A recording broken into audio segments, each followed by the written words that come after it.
An upper lid blepharoplasty is a procedure that really affects the upper eyelid area. The upper eyelid is really the area between your eyelashes and the eyebrow. So the first thing that needs to be evaluated is that eyebrow, because how high or how low that brow is really determines the starting point of our upper eyelid. So there's a lot of things that actually need to be addressed potentially in an upper eyelid surgery. It's not simply removing skin, and oftentimes removing too much skin can be problematic. It's really a measure of creating nice fullness, normal contours that look natural, normal, and overall unoperated. So the upper eyelid gets hooded and heavy over time. And so by removing some of that skin, sometimes addressing the muscular layer underneath, and sometimes addressing even a little bit of fat underneath the muscle layer, we can address things and make the eyes look overall more youthful and more natural. A lower lid blepharoplasty is a procedure that I do often to refresh the lower eyelid. It's often combined with an upper lid blepharoplasty, but the lower lids really treats the fat and the fullness, the bags that can come in and show up over time in the lower eyelid. This is genetic oftentimes, and so yes, age can play a role, but these are genetic things. And so what I do in my lower lid blepharoplasties is I'll take a tasteful and balanced approach where we remove some of that fullness that patients don't like, those bags under the eyes, but then also we will add a little bit of volume into the under eyes, into the cheek area to balance things. And oftentimes with that, some laser resurfacing is indicated to really tighten that skin. A good candidate for a blepharoplasty is really anyone who has a good, healthy medical background. Okay, so anybody who's got significant chronic illness, that may not be a good surgical candidate. However, patients who really want to have a refreshment of the eyes, so have some hooding, some heaviness of those upper lids, feel that their eye is just getting hooded or crowded, is a great candidate.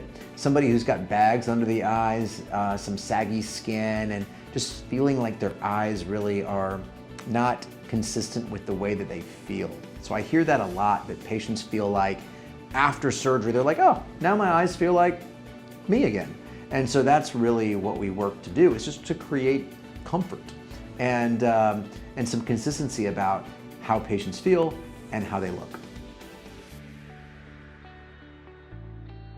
Well, benefits of blepharoplasty is really increased confidence and feeling more comfortable in your own skin. The eyelids are really the windows to our heart, our soul, right? And so we make eye contact through communication and this kind of thing. So I often tell patients the best bang for your buck is oftentimes starting with the eyes. In fact, just the other day I had a patient who was consulting for a rhinoplasty. And really, once I got down to the heart of what was bothering her, I didn't offer her a rhinoplasty, but we offered her eyelid surgery. And I believe that this is actually going to be the more effective and also possibly less expensive thing. So efficiency, less expense than maybe other bigger surgeries that she was actually interested in. So really, that can make a huge difference. Blepharoplasty surgery is not painful. Time after time, patients tell me that this is a very easy recovery. And whether we do it by itself or whether it's combined with a rhinoplasty surgery or a facelifting neck lift surgery, it is very, very, very easy for the recovery process and not painful.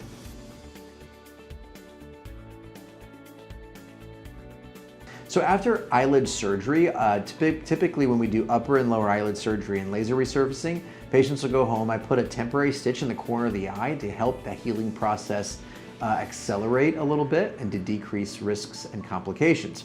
That's one thing. The second thing is really you're able to just take it easy for 2 weeks. I don't want you doing any heavy lifting or head down positions where that could increase the pressure and potentially cause a little blood vessel that we've sealed to break free. We don't want that to happen.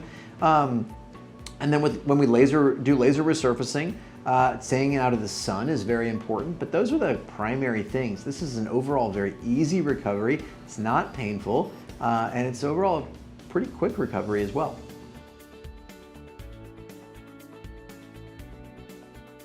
Incisions with upper lid blepharoplasty are made in the crease of the eyelid.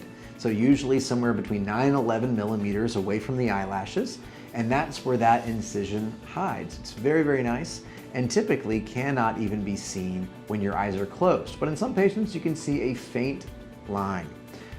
With lower lid blepharoplasty, the way I do it, 99.9% of the time, there are no scars at all whatsoever, and that's because there's no cuts or incisions through the skin. I approach the bags under the eyes through the inside part of the eyelid, and so that way it's more technically challenging for me, but easier with less scarring, less risks, and less complications for our patients.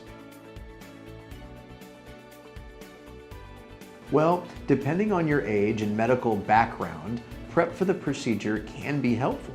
If you have any kind of medical problems, getting a medical clearance from your doctors is always helpful. From a more aesthetic face perspective, ensuring that your skin is healthy is important, and ensuring that you are healthy, your blood counts are good and normal. These are things that we routinely do as part of our pre-screening process, or I should say pre-operative process, in anticipation of a little bit of anesthesia. So the anesthesia that we typically use with blepharoplasty surgery is a twilight anesthesia. We use a little bit of propofol, which allows patients to drift off to sleep. You're nice, comfy, cozy, and asleep when we do this procedure. And when we're done, you wake up like you've had a nice winter's nap by the fire. It's very comfortable, very easy, very chill, and that's how we really love our patients to do.